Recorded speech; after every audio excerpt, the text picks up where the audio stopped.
Welcome to Inspired, a PLTW podcast. And on the episode today, I've got a couple of really outstanding teachers and leaders in their communities.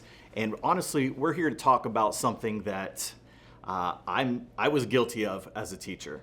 I was guilty of getting from spring break and then just barely making it through. And I know that a lot of folks can probably relate to that feeling towards the end of the school year, but we're actually here today to talk about the ways we can sort of work ahead so that we can really enjoy that summer break, and then we can also launch into the fall with confidence and being prepared and being ready to go, having done some of the work at the end of the previous year. So first thing I want to do is start off by having our guests introduce themselves. So Seth Ponder, tell us a little bit about yourself.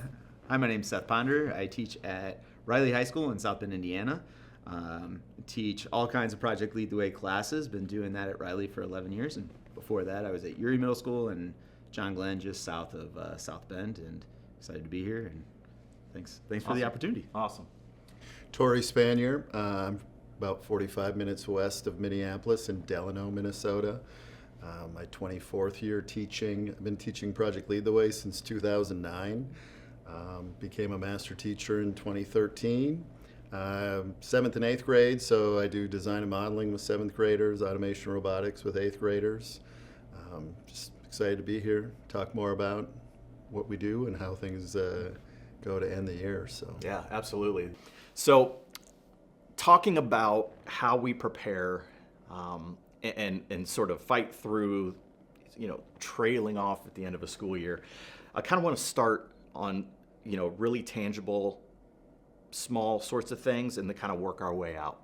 So when you're in this part of the year, Seth, when you're trying to finish the year strong, as we say, what are some of the things that you try to either guarantee you do or maybe even kind of force yourself to do now because you know it's going to pay off later?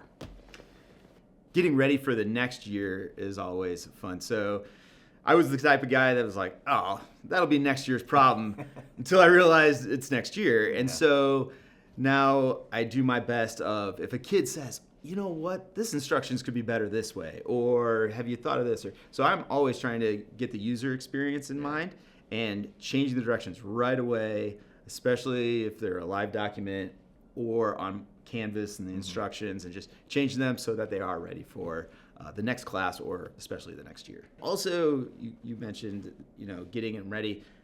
Project Lead the Way does a great job of us as students reminding us as we're going through training what it's like to be a student. Oh, yeah. And so that's the magic of PLTW, is hearing from Tory and others when you're doing the training. But also you got to remember, when you're the teacher, you're also, I enjoy doing the projects with them. And so getting that feedback and building that network of trust. I mean, it sounds cliche, lifelong learning, all that stuff, but when you do go through core training, when you do work with master teachers to train on whatever courses you're going to be teaching, that's how those are set up. I mean, that's the best way to learn, is to do. So I'm with you, and there's some real authenticity to intimately knowing what it is that those students are going through in this big passion project or capstone. Tory, what about you? I think for me, I was really always good at writing things down throughout the school year, and notes and ideas of how I wanted to change or tweak things. And then, like you were mentioning, it gets to the end of the school year and you're just trying to survive and not necessarily going back and looking through those things to see and review what I could change, where I could get things better. One thing I have done, you guys mentioned too, is always final assessments, or I have a feedback form from students of what do you like, what don't you like. Something I've actually reviewed every year with my administrator. It's one of those, you've got to have some thick skin, because sometimes something that maybe you're passionate about or you thought went really well didn't really go well in some of the minds of your students. So you kind of have to take it as it is and keep that in mind as you're trying to move forward with things. I think during the school year, doing a lot of trainings and things for Project Lead the Way, I get a lot of great ideas from other master teachers. And sometimes I try to incorporate those things right away in thinking that, oh, that's awesome, like let's try that. And then understanding too, like, well, that might work really well in their classroom with that approach, and maybe I threw it in there. And sometimes it's going to take a little bit of massaging or some little changes and tweaks and modifications to things. And so documenting or just writing myself some notes, I'm still kind of that old school of writing things down, but I think I've gotten better at just reviewing those and going back then at the end of the school year, along with those feedback kind of mechanisms from students, and trying to adjust and change and make things a little more interesting and valid for students. And like you said, authentic learning, I think you need that feedback from kids in order to make it better for them to follow, and that's easiest done in the spring, and just having those notes in mind. I am somebody who continues to do stuff over the summer. I think as a master teacher, it's kind of natural that way because the bulk of our trainings are in the summer.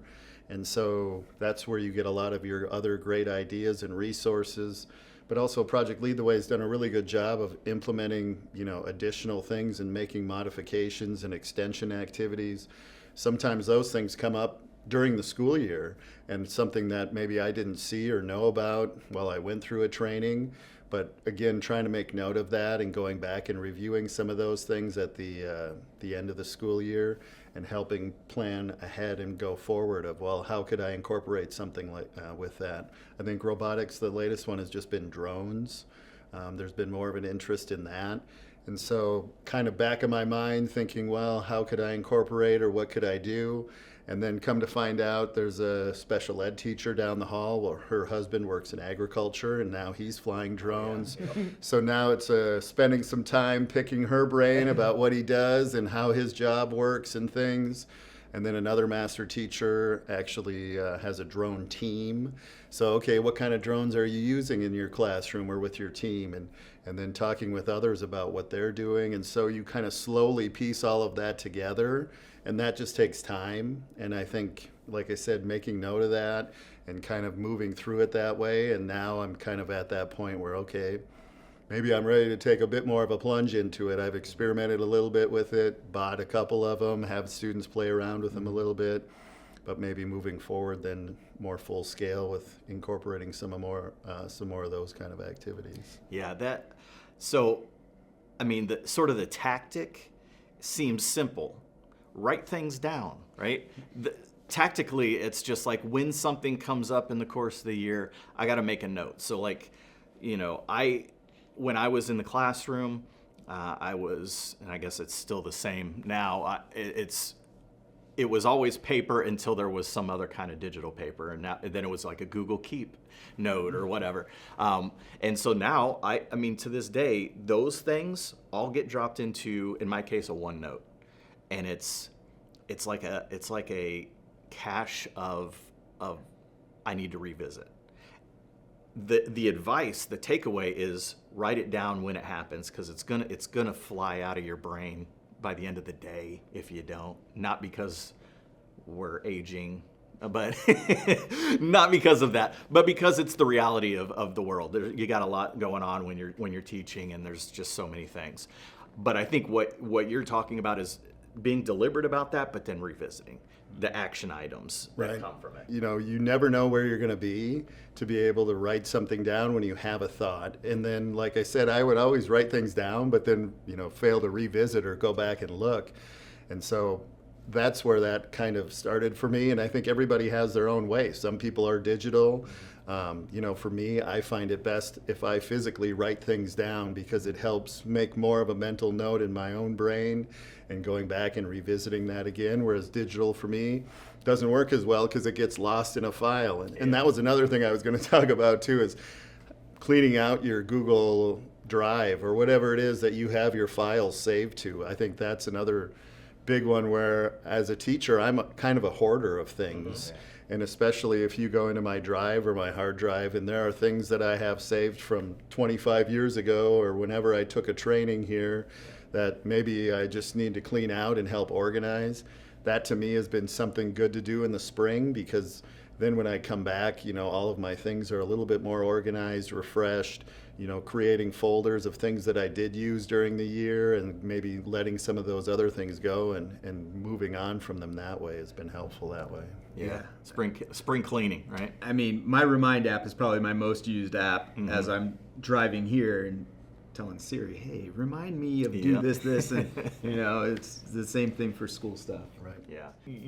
Tory, you spoke about like looking at what worked and what didn't, and you've got middle schoolers.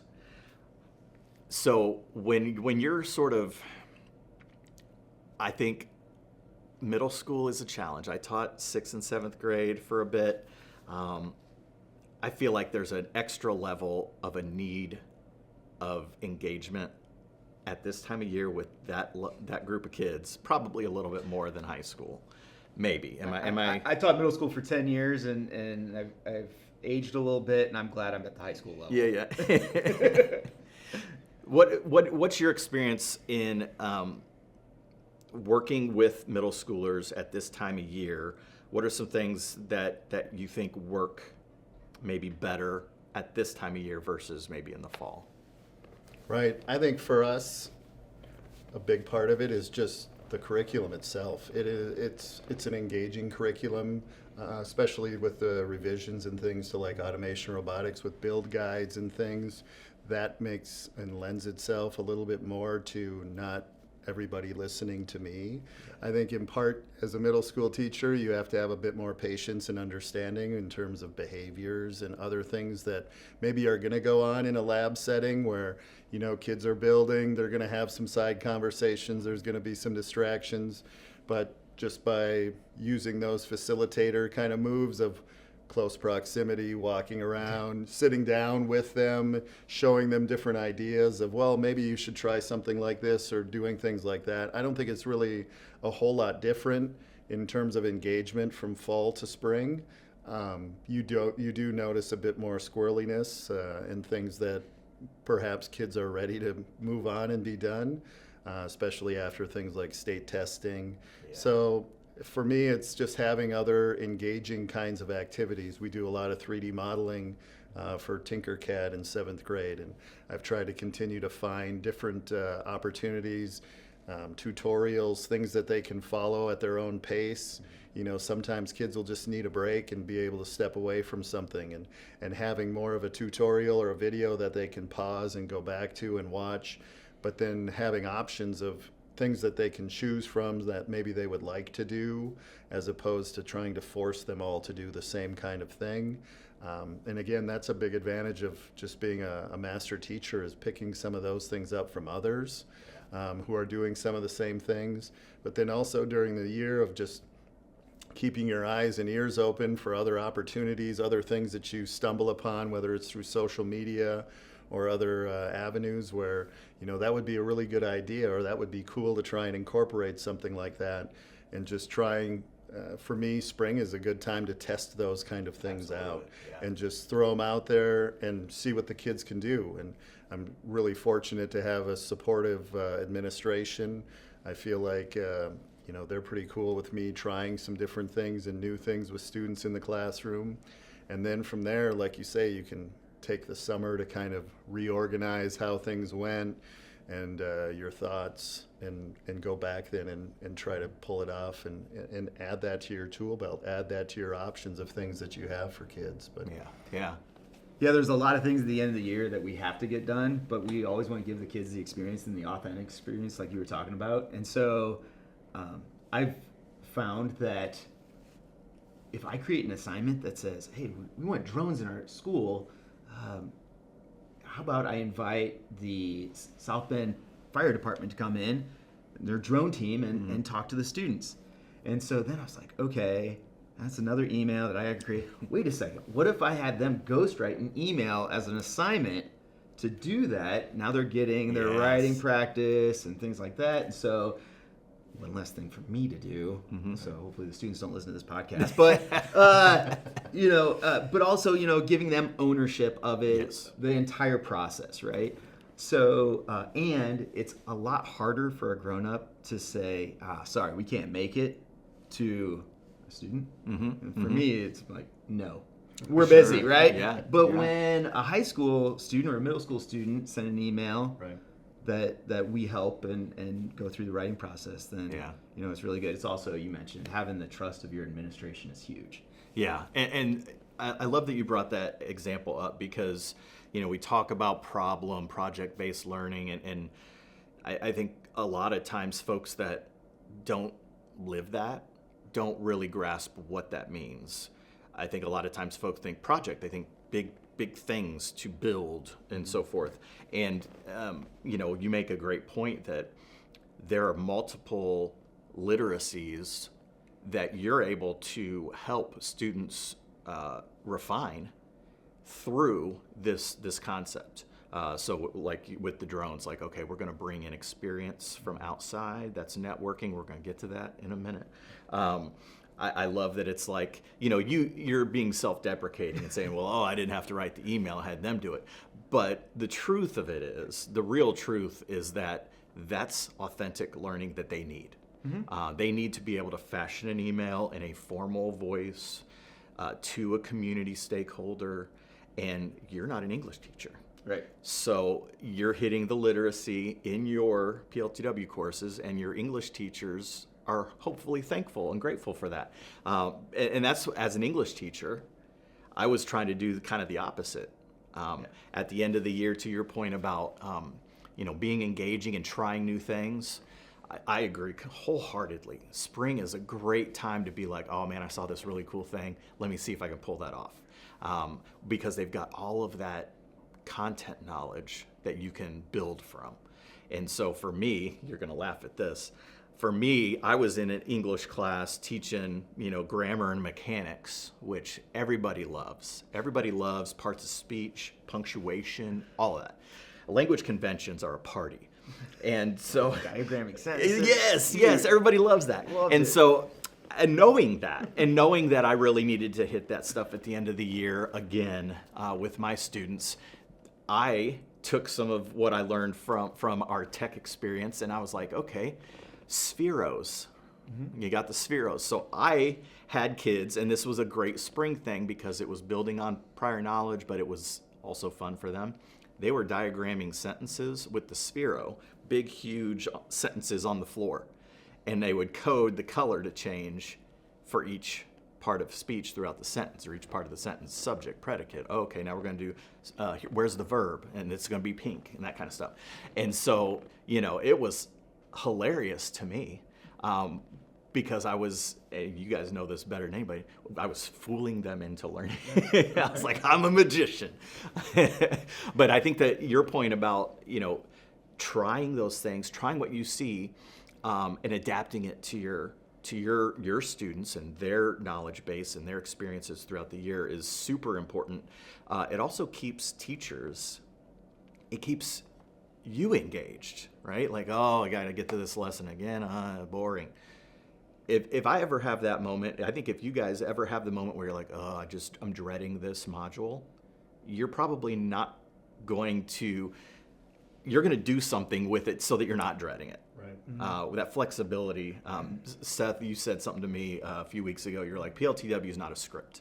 And that stuck with me because it seems like a lot of the most exceptional teachers are using curriculum and their knowledge base as a guide, but not a script. Right. Yeah. That's the greatest thing about Project Lead the Way is we go through these trainings in the summertime and we build a great network, but it's not a script. And Project Lead the Way will tell you that, right? And they want you to have it community focused. So, a master teacher that I worked with, I'm from Indiana. He was from Florida. And one of the activities in the civil engineering at the time was to design a library that could hold snow load based in Indianapolis. And he's from Miami Beach, and my students, A, don't know snow, and B, don't know that it weighs something. All right, yeah. And I was like, oh, right, yeah. And whereas my students are like, no, it's super heavy because we do those calculations on snow days because that's our e-learning. But it's great to have those experiences and just be like, all right, customize it for your students, for your school, for your community. Yeah.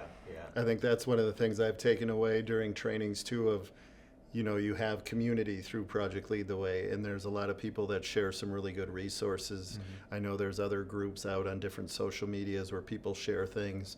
And I always caution people of, look, just because it looks good doesn't mean that it's good in your classroom. Like, everybody has their own kind of way they massage things and change things to make it fit their own room. And so I always caution people, make sure you're not just taking it and throwing it directly to students and thinking that it's going to be the same experience for your students that way. A lot of great ideas, but maybe they change things. Even when I do brainstorming with my students, we did the turbine for automation and robotics. And I've changed the requirements a little bit from what the requirements are listed in the curriculum. So as they're brainstorming, I tell them it's okay to look on Google and see those examples to give you a leaping or a starting off point, but understand the ones you see there might not necessarily mean the same or meet the same requirements that we're looking at here for this one. So it still requires them to think critically and look at that and think, okay, is this meeting all the different design requirements that we have for our classroom that way? And another point I thought of while you were talking, if you looked at my robotics course within Google Classroom, I feel like I've got different themes of submissions, where I have kids take pictures of their solution, answer questions, the requirements are listed out in different things that way. And I pulled one from this person that I found with this resource, and I pulled another one for this one. And so all the themes of my different slideshows or my submissions seem to be different from one assignment to the next or one activity to the next. And that's another thing that's on my list of spring things to do, is go back and revise some of those to at least give it a little more cohesiveness and make them look a little more like they belong rather than just smatterings of ones that I've picked up. But I think that's one of the great things too about it is, I've picked up this one was really good from somebody, I've got another really good one from somebody else, and I've made changes, but I just haven't spent the time to go in and fully change things to look like one cohesive unit. So yeah, and Project Lead the Way does a good job keeping up to date with the curriculum. But if we were to teach the classes that we were taught in college 20 plus years ago, and as a technology, engineering, computer science, biomed class, it'd be a history class. We want our surgeons to be fixing our knees with modern technology. We want our engineering classes, computer science classes to be as up to date as possible. And so what I hear, through the conversation here the last few minutes is, this focus on really two things: personalizing learning experiences, trying hopefully teacher, we're trying to do that all year, but I think in the spring is even more important and helpful. Personalizing the learning experiences, letting students have ownership of what it is that they're doing, and then using your teacher resources to inspire you for ideation. And so we talked earlier about, what module you want to change and making note of that. And then, it seems like, again, spring is that time where, we tinker, but we also are maybe having our ears open a little bit more even to see, is there a way I can take this thing and make it my own? Which I think is just a teacher trait anyway. But again, the timeliness of that seems to be even more effective in the spring. You also, both of you have referenced sort of networking. And I think when we kind of transition to talking about all the things that happen in the summer and all the things that happen to sort of kick off the fall, and you mentioned, recruiting kids into programs and things like that. You talked about getting the fire department to come in and talk. What are the types of things that you or folks in your buildings, in your districts, folks that you're training in the summer, what are the types of activities that are happening spring, summer, that are reaching out into the community, engaging those folks to we want them to be all in on what you're doing. You want them to be all in on what you're doing. So what are some examples that you can share? I'm pretty fortunate to be in South Bend, which is in the same backyard as the University of Notre Dame and other universities, but Notre Dame and many universities around the country are doing research experience for teachers with like NSF grants and things. And so I've had summer jobs, internships with computer science departments, engineering departments at the university to focus on things like facial recognition and environmental engineering. And so then I can bring those back to the classroom. And then building the network of, hey, this professor who's doing this is willing and excited to come talk to my students. The South Bend Regional Chamber also does education externships where an educator can sign up for a week and then experience what it's like to be in different businesses and corporations in the area, and same kind of thing. Those people are so supportive, and you get to kind of see what they're doing, the day-to-day, and then they are more excited to come talk to your students. That has led to some field trips, guest speakers.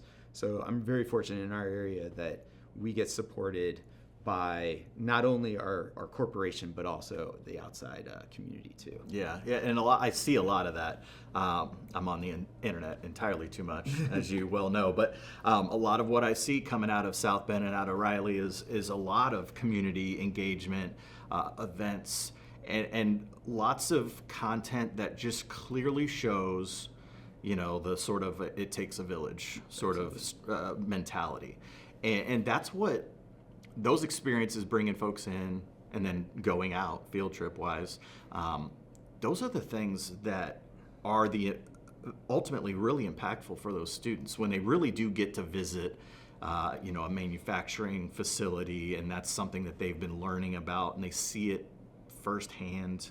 I live in West Lafayette. A lot of the field trips go to Caterpillar or Subaru, and it's the same thing there. Those kids, when they see these robots building a vehicle, it's like, oh, we did that, but on a very small scale over in our classroom. Oh, now I get it. So that's really, really impactful. I've never had a student say, I became an engineer because of the test you gave last week, right? It's always, Mr. Ponder, that test was awesome. Yeah, it's always like, I'm an engineer, or I'm a doctor, or I'm a computer scientist or a teacher because of the experience that was in your class or in Mr. Painter's class. And very fortunate to try and just hear those stories after they've graduated too, because it gives you a little bit fuel to return in the fall and a little bit more energy. Absolutely. It makes you feel like what you're doing is impactful. Exactly. And I like to read in the newspaper.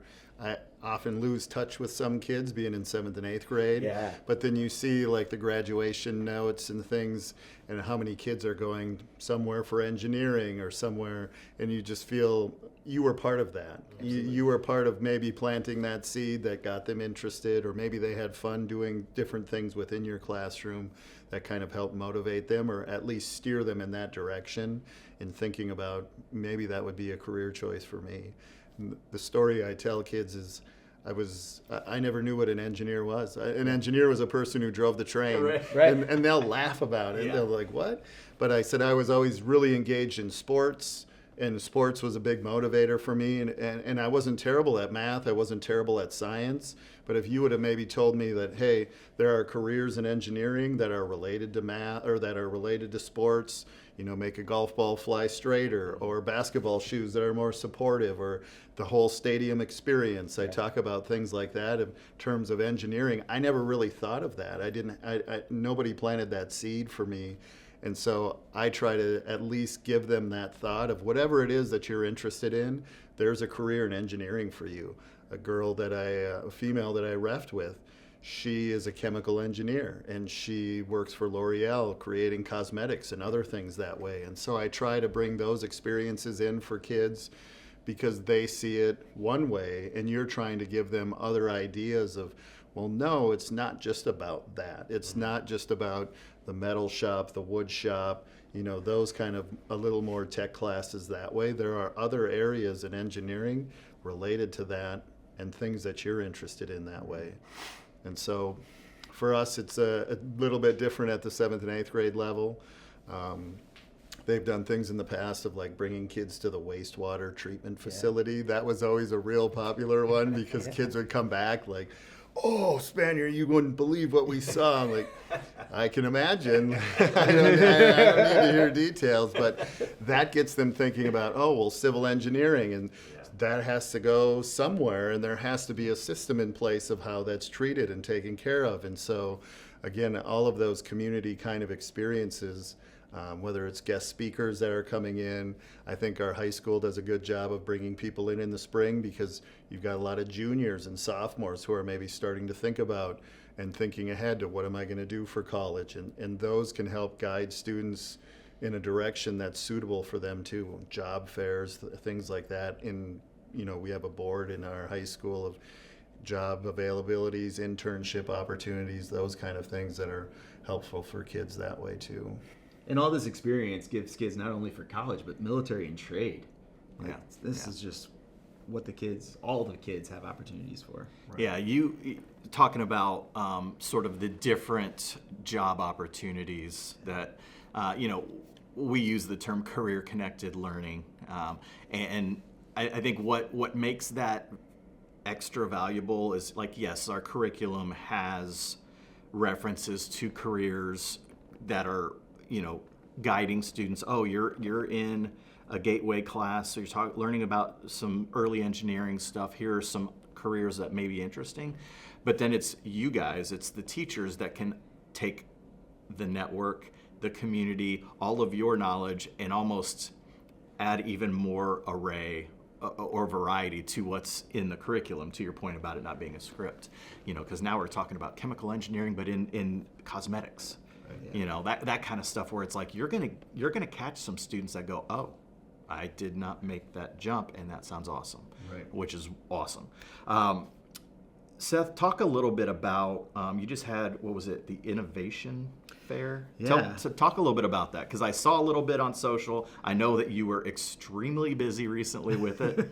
Share a little bit about that. So we have an innovation fair for our capstone classes, for the senior classes, both the computer science and the engineering side, where we open it up to the public, and it's kind of like a science fair, and the students have their billboards or their prototypes and show off all of their research and data and just kind of show it working, hopefully, and results. This year, we combined it with our 8th grade information night, so twice as many people in the building, but also it was helpful to have those collisions of an incoming family still figuring out what high school is and all the different classes and things with some experienced seniors and their families and talking about the good things that are at Riley High School or any other school.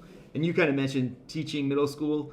One of my assignments is actually you have to contact one of your older teachers and invite them to the innovation fair. Love it. Because, I taught middle school and you lose track of them. And so it's just a great way to continue that connection because middle school years are so valuable. Yeah. That's a great combo. That's we would say like we're app smashing, right? Well, that's a great smash of we're going to have our capstone showcase, if you will, combined with our incoming students, because I love that, because now I've got 8th graders who are unsure, like you said, and now they get to see like an endpoint. Yeah. Right. Like, this is where we're going. I could do that. Yeah. That's crazy. And I've seen plenty of capstone projects and plenty of presentations and listened to seniors talk about their work.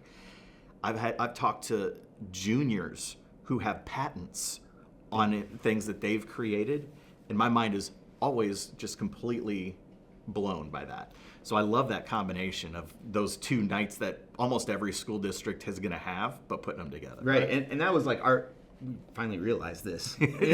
Selfishly, we were like, why are we doing 2 nights? Let's do 1. But then we were talking about it and we're like, oh, this is going to be way better. And then from my side, we always did the innovation fair in late May, and I just added to one more thing in May to do. Yeah. So we bumped it to April, and now my seniors go, oh, we're done. We're good. We got like a month of nothing. Yeah. I said, no. So the past week they had to make cheesy infomercials about their project, and then yesterday we popped popcorn and watched them all. Love it. So they had a great time, and now we're brainstorming ideas for graduation cap design. So 3D printing things. I stole this idea from Notre Dame architecture, but having something on their cap that they can have, personalize it, 3D print.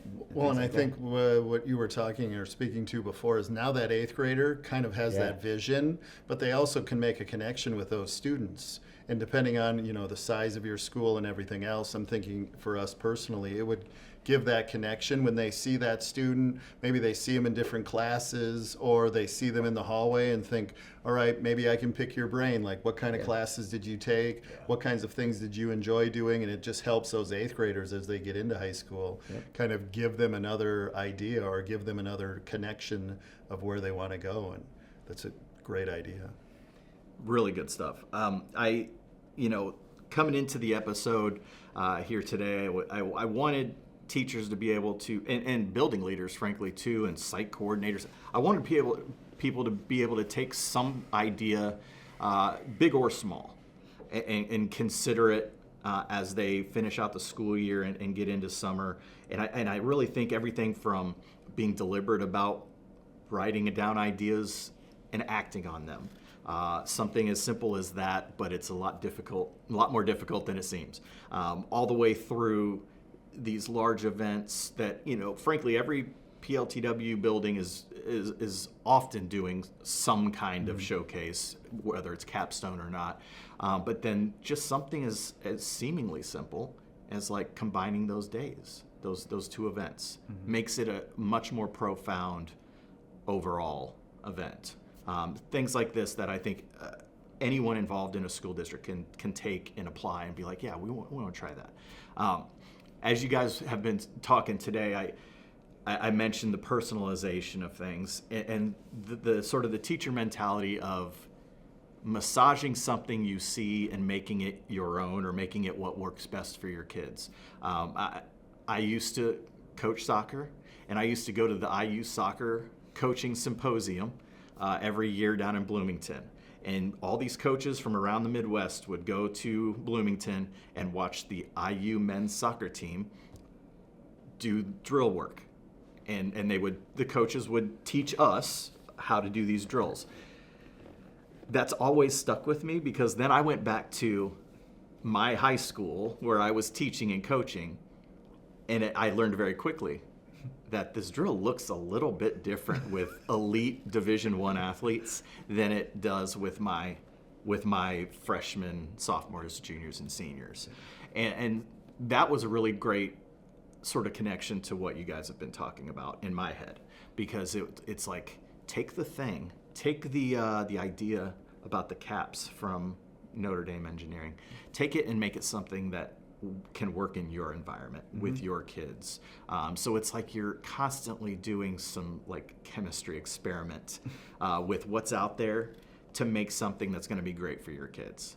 And that kind of brings us full circle to it's not a script, right? To kind of close it out, and this might be off script, so be prepared. So get mentally and emotionally prepared. So we talked a lot about a lot of ideas. And we talked about being actionable. Seth, what's one specific thing that you, putting you on the spot, take a deep breath. What's something that you're going to do this spring that you really have thought through and that you really do want to enact for the fall?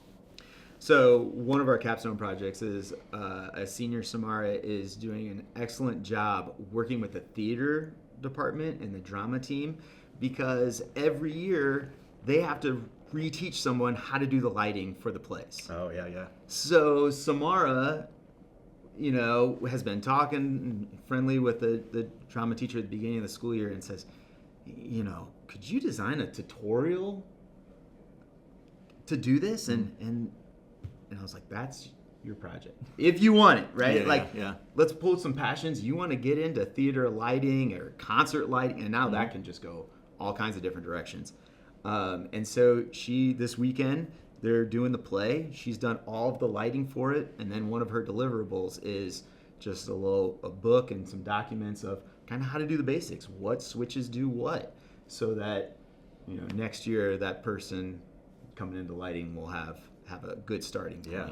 And so my goal is to talk to as many people that want to listen at Riley High School to say, what problems do you have, from the custodians to the admin, right? How can our Project Lead the Way students kind of help make things more efficient, or something like that, just to help you out? Yeah, that's I think that's just a great way to be, but it also makes a ton of sense coming from a Project Lead the Way perspective of going around and just saying, what problems do you have? My kids can probably figure something out. Yeah. That you don't have time for, right? Yes. Like you've had this problem, you don't have time for it, and it's just giving those kids those experiences. And many of your teachers and custodians and they're all the professionals in their field. They're willing to help. They need that person or that time.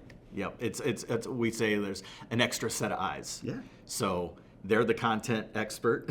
Yeah. And you're bringing in an extra new set of eyes, a new perspective to say, how do we solution seek and find a better way? Love that. What about you, Tory? Similar to what you were saying, I had written a few things down before coming in along the same lines, but Tinkercad 3D modeling is kind of the introduction with design and modeling into the 3D modeling world. And I have some kids who come in with experience in other CAD, software tools.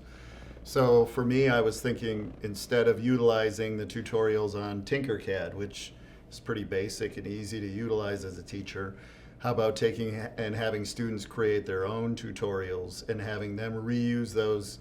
I could reuse those next year, and that builds off of comm arts class, which is another elective my students take, and having them do podcasts, and they're doing PSAs now. My daughter's in the class, so they're doing recordings and other things, but building off of that and having them create their own tutorials, whether it's more introductory or some of those kids who are more advanced and have 3D printers at home, which wasn't a thing 20 years ago Right, when I started.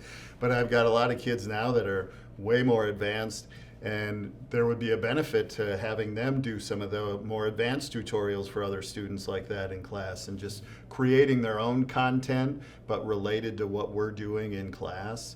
I think would be a valuable tool that way. The other one I thought of was just the drones, like as I mentioned before. That's been something that's been kind of in the back of my mind for a year now, and it's been gathering more information, deciding, which direction I wanted to go. Did I want to go with this drone or that drone, and finding out from different people who utilize them, and then having that career connection of, somebody being able to maybe come in and talk about their experience with it, and then just planning and having an activity or a couple activities where they're going to utilize how to, program, fly, different things that way. It's kind of where I'm hoping to go. Mm-hmm. Yeah, that's really cool. I love the flexibility and the agility of teachers, and the willingness and the want to keep it fresh for the kids, but that also keeps it fresh for you. And you're gonna tackle that new drone chunk of content, and you're gonna be a first year teacher for a little bit. And that's okay. And it's great. It's invigorating. We talked about, what fills your cup and keeping up with former students and all these things.